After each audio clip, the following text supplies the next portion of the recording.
Degustando Conversas. Oferecimento Visan. Rede Compra e Supermercados. E Paraíba de Prêmios.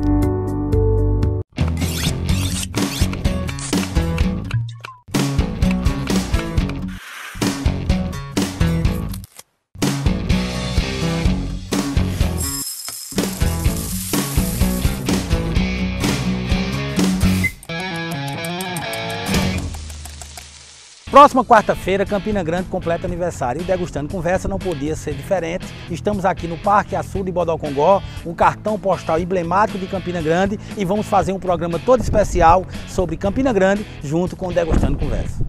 Hoje, nossa homenagem é toda a Campina Grande. Vamos visitar o Parque Açude de Bodocongó, uma obra belíssima que vale a sua visita para comemorar o aniversário da cidade. Tem também uma ida à Feira Central de Campina Grande, que agora é Patrimônio Histórico, Cultural e Material do Brasil. Tem bate-papo com o professor de História Valério Ribeiro e muito mais. Começando agora aqui no Degustando Conversas, na TV Borborema. Continuando aqui no Parque Açude de Bodocongó, as margens aqui do Açude de Bodocongó, estamos agora com o professor e historiador Valério Ribeiro, que é um grande habitué aqui do programa. Valério, o que é que representou para Campina Grande a criação do Açude de Bodocongó?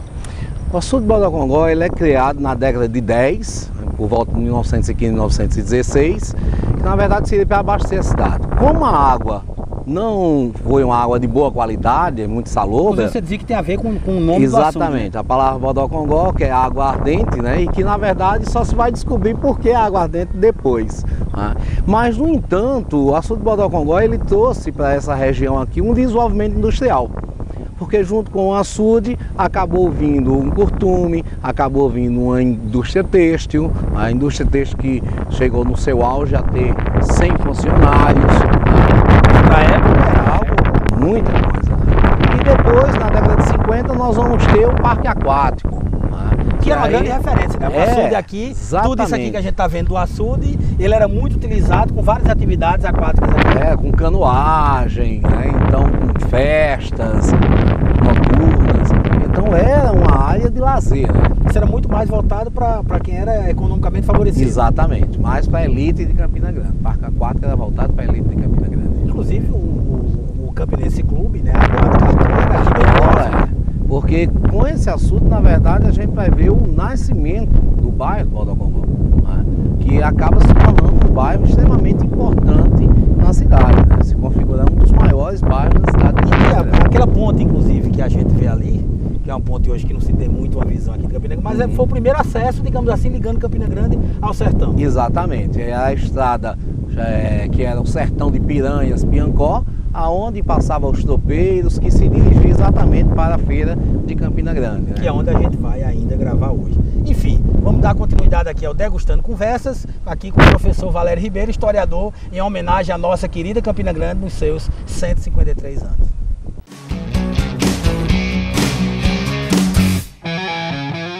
Estamos aqui na Feira de Campina Grande, onde recentemente foi considerado Patrimônio Histórico, Cultural e Material do Brasil, e que é uma grande referência aqui para a nossa cidade. Campina Grande, que surgiu como entreposto comercial, e a Feira Central representa muito. Estamos aqui mais uma vez aqui no Caldo de Cana do Nildo, aqui na rua Pedro Alves Cabral, com o professor historiador Valério Ribeiro. Valério, primeiro vamos provar aqui o caldo de cana, o caldo de cana aqui. Nildo, mais uma vez, obrigado aí. Valério, fala um pouco o que é que representa a Feira Central de Campina Grande, mas antes disso, eu quero primeiro falar, especialmente, o mês que a gente começa. Esse é o primeiro programa do mês de outubro, Outubro Rosa, um mês de prevenção ao câncer de mama. O câncer de mama, que é importante que a mulher faça esse exame de prevenção, porque tem salvado muitas vidas. Então é importante, Outubro Rosa, a gente está aqui com o botozinho em homenagem, justamente para que a gente faça uma grande alerta para essa questão do mês do Outubro Rosa. Agora, Valério, vamos lá. Feira Municipal de Campina Grande, qual é a relevância dela para a nossa cidade, o início, enfim? A Feira de Campina Grande ela começa como muitas feiras do Nordeste, né, onde nós temos aqui uma reunião de tropeiros que vem negociar, e a partir daí Campina começa exatamente a se desenvolver, né? Nós vamos ter aqui próximo o Riacho das Piabas, tá? Que hoje nós chamamos de Açude Velho, e aqui nós vamos ter o que nós vamos chamar exatamente ali aquela área de Campina, mas Campina vai subindo a colina, que é onde nós nos encontramos hoje. A Vila Nova da Rainha, bem pertinho aqui. Exatamente.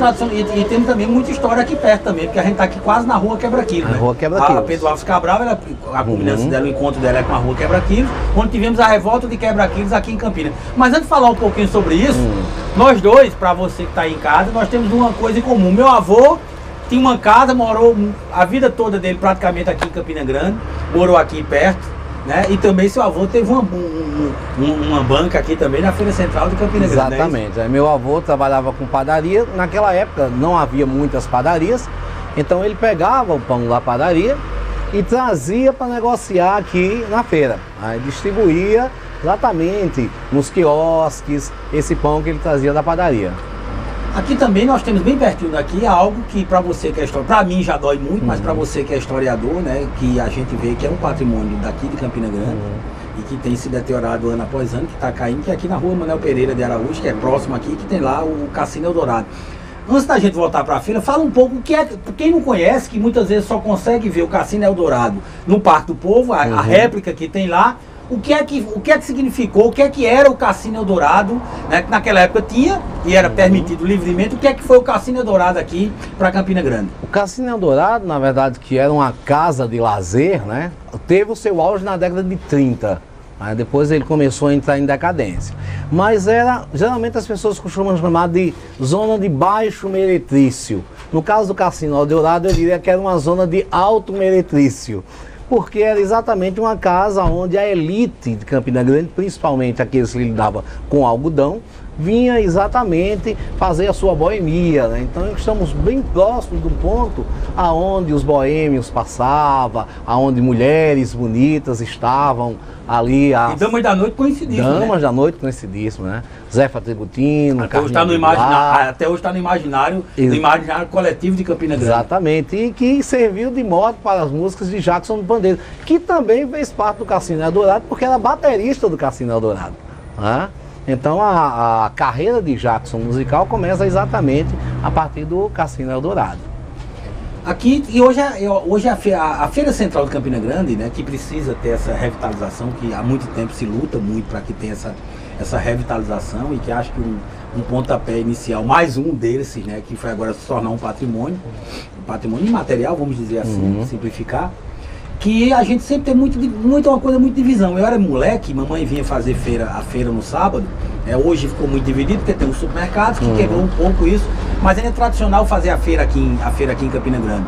A Feira Central me traz boas memórias, tá? A memória do meu irmão, que faleceu recentemente, que até, digamos assim, até seus últimos momentos, sempre fazia questão de vir na Feira Central, fazer sua feira tradicional aqui na Feira Central aqui de Campina Grande, acordando no sábado de madrugada para vir fazer a Feira Central. Mamãe, que pegou esse costume de mamãe com o papai, enfim. Mas é uma feira muito dividida. Você tem a Feira da Galinha, que hoje praticamente ali ainda continua na Manuel Pereira, a Feira do Queijo, você tem a Feira da Carne, que aí o mercado em si, a Feira das Flores, do Peixe.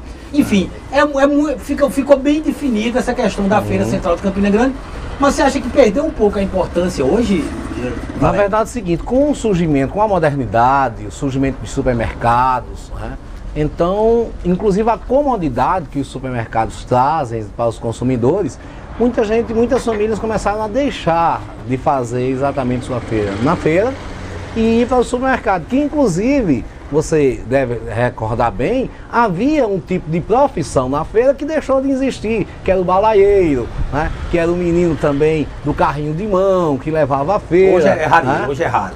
Hoje praticamente são profissões que foram acabando aos poucos, exatamente por causa dessa modernidade. A gente ainda tem, para falar a verdade, até hoje papai ainda utiliza um balaieiro, que é um balaieiro mais moderno, porque tem moto, né? Mas ainda de certo modo ainda utiliza Paulo ainda, que é a pessoa que faz isso pra gente, que faz a feira, porque papai hoje tem 85 anos, não tem mais aquela coisa de poder vir pra feira, por causa da locomoção e tal. Mas ainda continuo fazendo a feira, ainda alguns itens, alguns ingredientes, a gente ainda continua comprando na Feira Central, e que eu acho que é importante. Eu acho que as pessoas também, quem não conhece, devia vir conhecer a Feira Central de Campina Grande para ver a pujança do que é isso, a Feira Central. E a história. E provar do caldo de cana aqui bonito com esse bolinho, com esse bolo aqui pé de moleque, que é show de bola. E a história, né? Resgatar essa história dessa feira. Inclusive, a gente conversava anteriormente que nós temos uma área aqui, que no caso é a área Baixo Meretriz, conhecido como Manichula. Né? Então, ela se costuma dizer, a fulana caiu na Manichula. E que, na verdade, o que seria Manichula? Na verdade, não era Manichula, era Manchúria. Né? Ou seja, era uma referência à invasão da Manchúria, na época. E como essa zona de Baixo Meretriz de Campina não era aqui na feira, era exatamente na antiga 4 de outubro, também conhecida como a Rua do Rói Couro, né? E que na urbanização, na urbanização de Campina, se transferiu ali da Marcel Pinheiro exatamente para aquela área da 4 de outubro, então foi necessário se tirar exatamente a zona de Meretriz de lá e transportar aqui para a feira. Né? Então foi como se fosse uma invasão aqui. Então se fazia essa relação entre a invasão da Manchúria e a Manichula. A invasão aqui na Feira Central. O que é engraçado, porque em Campina Grande já tem isso, né? Você tem o Beco da Coreia, ali do Catolé, que é uma referência de certa guerra da Coreia. Você tem as Malvinas, quando as pessoas invadiram justamente o bairro, que hoje é acredito que é o bairro mais populoso de Campina Grande. Tem dados concretos para afirmar 100% com certeza, mas acredito que sim. Foi justamente a Guerra das Malvinas, da Argentina contra a Inglaterra, que justamente ocorreu no mesmo período, e aí ficou o bairro das Malvinas. Campina Grande tem suas coisas... Tem essa referência internacional. Essas coisas pitorescas aqui de Campina Grande.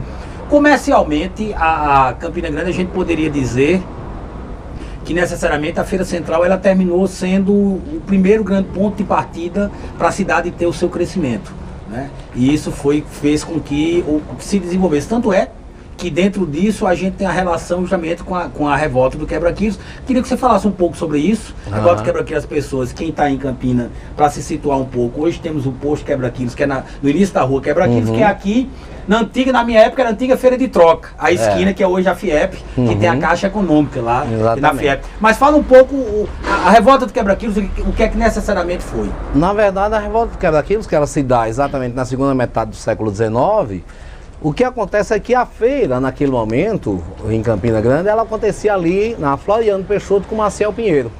Né? E havia uma cobrança de impostos muito grande em relação aos feirantes que viviam ali. Além disso, a imposição do sistema métrico e decimal que nós estaríamos trazendo da França, substituindo o sistema de peso e medida inglês por um sistema francês. Mais racional, inclusive. Exatamente.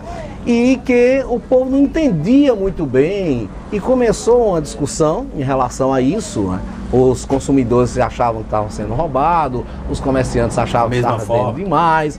E num determinado momento, um senhor chamado João Carga d'Água, que inclusive lá em frente à FIEP tem uma estátua em homenagem a ele. Exatamente, porque como não havia abastecimento em Campina, era muito natural os aguaceiros que pegavam essa água aqui do Açude Velho e abastecia a feira. E João Carga d'Água leva exatamente esses seus burros até a Floriano Peixoto, onde é a feira, e que naquele momento foi cobrado João Carga d'Água o imposto de chão, né? O famigerado imposto de chão. E começa uma discussão... filosófica, inclusive, né? Uma discussão entre João Carga d'Água e, na época, a polícia, que vai às vias de fato, porque João Carga d'Água lança uma rapadura. Que é um tijolo, né? A rapadura era um tijolo, na verdade. Exatamente. Na cara do policial. E claro que como já havia uma tensão muito grande, porque já havia tido um movimento na Serra do Bodopitá, né? E o povo já trazia exatamente notícia da Serra do Bodopitá que ninguém estava aceitando o sistema de pesos e medidas. Quando explode essa confusão, bastou alguém ali dar um grito de quebra e a confusão começou na feira, né? E aí os feirantes revoltados, né, descem essa rua Quebra-Quilos e lançam ali no Açude Velho os pesos, as medidas, né? E foi um movimento que realmente se estendeu para outros estados. Se estendeu para outros estados, inclusive aqui dentro, muitos escravos aproveitaram e fugiram no momento, né? Chegou mais ou menos em dezembro, o movimento ainda estava ecoando, né? É tanto que quando a polícia chega aqui, praticamente o movimento já tem se dispersado, mas as autoridades de Campina tinham saído de Campina Grande exatamente por causa do medo da rebelião né? cometeu. E depois, já no final, João Carlos d'Água foi o que foi sacrificado, exatamente utilizando um sistema de tortura na época, que era o colete de couro, né? Cruel, inclusive. Muito cruel, né? Em que você molhava o couro, enrolava o tronco e colocava no sol, né? Então, João Carlos d'Água foi sacrificado, né? E se tornou um ícone desse movimento. Até né? o túmulo dele é no início do cemitério Monte Santo, lado esquerdo. Tem um túmulo exatamente. Lá de João Carcajá. Inclusive tem os dizeres lá, né, que jogou uma rapadura e acendeu o sol, né? Porque foi exatamente aí, a partir do ato dele, que explode exatamente o movimento. Para vocês terem uma ideia de casa, vocês terem uma ideia, o estatuto do médico, como foi considerado na época, que aí há uma divisão, e Valério pode falar um pouco sobre isso, tem muito mais cátedra do que eu para falar sobre isso, porque minha área matemática dele é história, mas na Revolução Francesa, os franceses criam um sistema de medida, baseado no sistema decimal, onde eles entendem que você, para fazer esse sistema de medida, você utiliza o metro como padrão. E também a nível de peso e medida, também utiliza uma unidade de medida padrão, e dentre isso utiliza os múltiplos e os submúltiplos. Dentro da unidade de peso e medida, junto com o sistema métrico decimal, que foi aproximadamente 1700 que eles começam a utilizar isso, né, final de 1700, o Brasil atrasa, que é aquilo que o professor Valério está dizendo, o historiador, atrasa para aceitar o Estatuto Médico, justamente para cada divisão do mundo entre ingleses e franceses. Mas quando chega no Brasil, que começa a ser instalado o peso, hoje você talvez tenha um pouco de dificuldade, porque as nossas balanças são digitais. Mas até um tempo atrás, aqui na Feira Central inclusive, você encontrava o que a gente chama balança de 2 pratos, que é a balança onde você bota a mercadoria de um lado e do outro lado você coloca o peso, que é 1 quilo, 100 gramas, 200 gramas, 2 quilos, 5 quilogramas. E ela funciona como uma gangorra. Se ela tivesse equilibrada, significava que o peso era equivalente à mercadoria. E Campina Grande, tradicionalmente, eu ainda fui menino, e ainda hoje a gente encontra, você é capaz de encontrar um carroceiro vendendo frutas, onde ele diz assim 1 litro e bota dentro uma lata de óleo, que a gente chamava aquele óleo soia, e colocava e dizia que ali tem 1 litro. 1 litro. Então antigamente você se pesava muito mais pela embalagem do que necessariamente pelo peso real. Então você tinha um saco de 1 quilograma, um saco de 500 gramas, e por aí você fazia. Depois com o Instituto Peso, você começa a ter que pesar. Então logicamente o comerciante se sentia lesado, o consumidor não tinha tanta segurança, né? E um fato curioso é que essa balança de 2 pratos, por ser uma balança de 2 pratos, ela precisa estar nivelada, ou seja, tem que estar no nível. E o engraçado disso, eu não sei se Valéria acompanhou, porque a gente que é de matemática sempre pegava esse princípio, né, que é o princípio da equação, é que para equilibrar, para dizer que a balança ela estava equilibrada, ou seja, não tinha um lado mais penso que o outro, que ela estava equilibrada, tinha uma pedra que chamava escrúpulos, que é em latim uma pedra que justamente garantia que ela tivesse nivelada, que é o fio prumo do que o pedreiro utiliza para fazer isso na sua parede. E o comerciante que não usava o escrúpulos, ele tem uma palavra que se aportuguesou e que se torna uma pessoa desonesta, que é uma pessoa inescrupulosa, que é uma pessoa que não usava o escrúpulo. Quer dizer, o comerciante que não usava o escrúpulo, ele era um inescrupuloso, ou seja, sinônimo de desonesto. Então são algumas curiosidades que a gente termina tendo e que a gente até hoje continua consumindo alguns produtos, quando você compra no meio da rua com aqueles carroceiros, ainda na ideia do litro, que é muito mais, eu acho que uma herança dessa época da Feira Central. É verdade. Valério, a gente falou do quebra-quilos, falou aqui da Feira Central, Manuel Pereira de Araújo. A Feira Central, inclusive, é a rua que dá origem, inclusive, ao nome que vem antes de Campina Grande. Nós temos aqui, no próximo dia 11, na próxima quarta-feira, nós vamos ter aí 153 anos de Campina Grande. É uma cidade muito emblemática, talvez tenha perdido um pouco a sua grande referência a nível Nordeste, chegou a ser a capital do interior, digamos assim. Exatamente. A cidade que tinha uma grande referência, mas que hoje também ele tem seu apogeu, uma cidade que tem 2 universidades públicas, várias universidades particulares, mas enfim, 2 universidades públicas que terminam sendo uma grande referência. Ainda mantém a FIEP como sede. Ainda mantém a FIEP como sede, é a única cidade do interior que tem a Federação das Indústrias como sede. digamos assim, a decadência de Campina Grande, ela começa na década de 60... Na verdade, nós vamos verificar o seguinte, na década de 60, os militares eles mudam o sistema, onde eles, Campina Grande, faziam uma cobrança de impostos, isso aí é possível encontrar no livro do doutor historiador Damião Lima. Campina Grande fazia uma cobrança de impostos sobre a indústria, né? E o ICMS era equivalente exatamente a do litoral, da capital. Chegou inclusive a ser maior, né? Exatamente. Então o que é que vai acontecer? Com a ditadura militar há uma mudança, tá? O fundo de participação dos municípios, ele aumenta para a capital e diminui para o interior. Tá? Muda o fluxo, digamos. Exatamente. Assim. E isso faz com que a capital comece a ganhar projeção, enquanto Campina Grande começa exatamente a perder essa projeção. Além de tudo, não posso deixar de falar, nós tivemos inúmeros governos municipais que foram relegando exatamente a economia da cidade, e isso foi acumulando ao longo do tempo, que causou o que Campina é hoje, tá? Nós temos uma cidade cuja referência hoje é uma referência universitária, sem dúvida, mas a economia de Campina é muito sofrível em relação ao que Campina representou na década de 50. A nível de estado, a nível de Nordeste, de região, exatamente. de região Nordeste. Além disso, a gente tem aqui Campina Grande, 153 anos, tivemos recentemente, aqui no programa mesmo, lá no Parque Açude de Bodocongó, que é um patrimônio hoje da cidade, um grande presente que Campina Grande recebeu recentemente.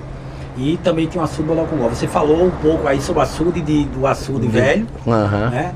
O que é que representou? O que é que o açude velho foi criado para quê? O açude novo e o açude de Bodocongó. Você já falou o açude de Bodocongó, que foi o terceiro grande reservatório de água da gente. Falou inclusive João Cargas d'Água, que trazia os aguaceiros, né? Mas o açude velho aqui, ele foi o quê? Foi o primeiro manancial, digamos assim, de abastecimento para a cidade. Na verdade, inclusive o próprio nome de Campina Grande, né, ele vem dessa área do açude, porque se você observar, essa área é bastante plana, né? Então, segundo alguns historiadores, e aí existem algumas discordâncias que não cabe a gente discutir agora, que na verdade quando Teodósio de Oliveira Ledo chega aqui em Campina Grande, né, junto com traz um aldeamento de índios ariús, então ele coloca exatamente nessa área que era uma grande campina, né, portanto plana, vegetação, né, próximo exatamente a um riacho, a um manancial de água, que é o Riacho das Piabas.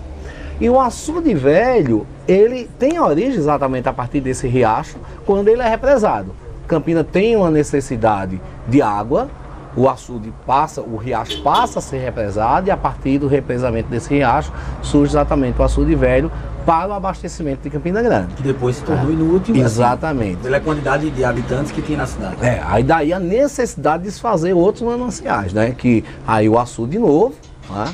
Lá, novo que as pessoas nem têm a visão de que ali foi um açude, né? Porque assim, praticamente toda aterrado. Exatamente, ou seja, essa nova geração nem conheceu ali aquele açude, né? Ali no antigo Coqueiros de Zé Rodrigues. Parque do Povo hoje, né? Quando a gente fala Coqueiros de Zé Rodrigues, Parque do Povo. O Parque do Povo, e o açude ficava exatamente hoje onde é a Praça Evaldo Cruz, né? Então nós vamos verificar que esse é o segundo, e o terceiro é o Bodocongó. Então todos eles tinham esse objetivo, abastecer a cidade. Década de 50, açude de Buqueirão.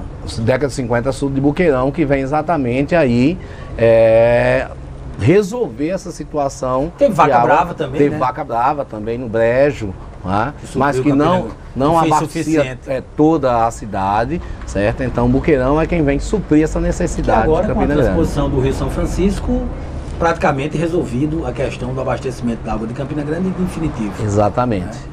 Galera, hoje aqui a gente está fazendo um programa todo especial aqui na Feira Central. Queria agradecer mesmo sua boa vontade mais uma vez de estar aqui nos recebendo, provando esse caldo de cana aqui delicioso, caldo de cana com limão. Se você estiver na Feira Central, tem que vir aqui, tá? Mas, Valério, Campina Grande, 153 anos. Vou encerrar aqui mandando minha mensagem. Uma cidade que eu nasci e me criei, né? Que a gente ama de coração.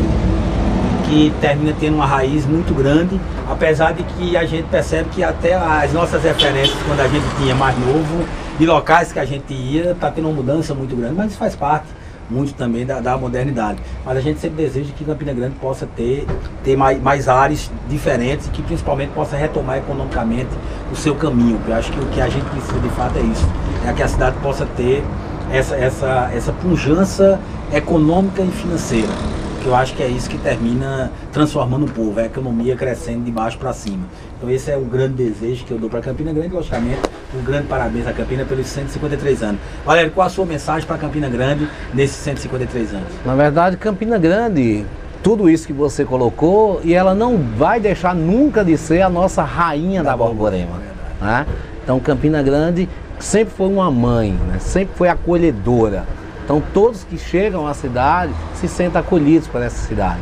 Então é uma cidade que quem mora nessa cidade é porque tem amor por essa cidade. Né? Então o que eu desejo é que Campina Grande consiga crescer porque ela merece esse crescimento. Vamos aqui continuar aqui o papo aqui com o professor historiador Valério Ribeiro, tomando nosso caldo de cana e nosso bolo aqui em Nildo, aqui na Feira Central, e voltamos já. O nosso programa de hoje foi todo especial sobre Campina Grande. Fizemos aqui no Parque Açude Bodocongó e também na Feira Central. Para saber mais, acesse facebook.com/degustando conversas. Você também pode mandar sugestões para o e-mail programadegustandoconversas@gmail.com. Acessar nosso canal no YouTube, Degustando Conversas, ou o Instagram, @Degustando Conversas. Semana que vem nos encontramos com uma homenagem toda especial ao meu dia, também ao dia de todos os professores.